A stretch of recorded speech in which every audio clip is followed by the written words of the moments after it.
Aula 16, preparação Enem 2014.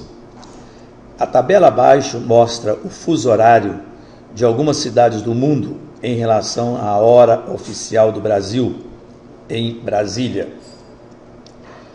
Cidades: México, o relógio está atrasado em relação a Brasília 3 horas. Moscou, o relógio está adiantado em relação a Brasília 6 horas. Nova York, o relógio está atrasado em relação a Brasília 2 horas. Paris, o relógio está adiantado em relação a Brasília em 4 horas. E Tóquio, o relógio está adiantado em relação ao horário de Brasília em 12 horas.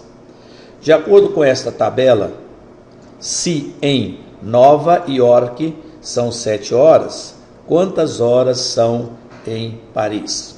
Letra A, 1 hora, B, 5 horas, C, 9 horas, D, 13 horas, E, 4 horas. Vamos à resolução. Uma questão bastante simples, envolve adição e subtração de números inteiros e também faz parte de conhecimento de geografia. É uma questão que tanto pode aparecer na prova de matemática ou na prova de geografia, indistintamente. Para a resolução, nós montamos aqui uma tabela e acrescentamos nessa tabela os dados, fornecidos na questão.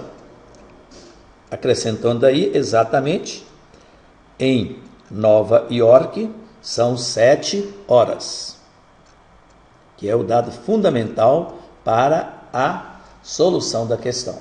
Como nós sabemos que o relógio em Nova York está atrasado em relação a Brasília de 2 horas, se em Nova York são 7 horas, então em Brasília são 9 horas.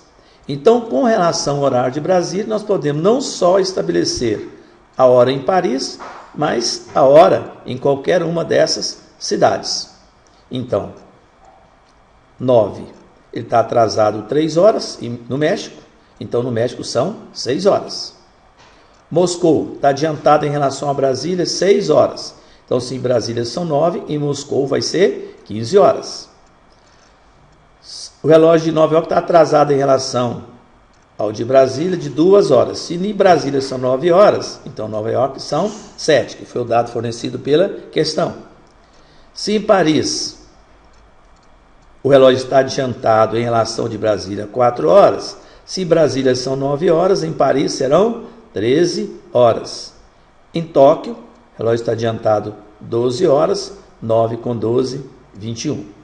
Portanto, a hora em Paris, quando Nova York está marcando 7 horas, em Paris o relógio está marcando 13 horas. Resposta letra D.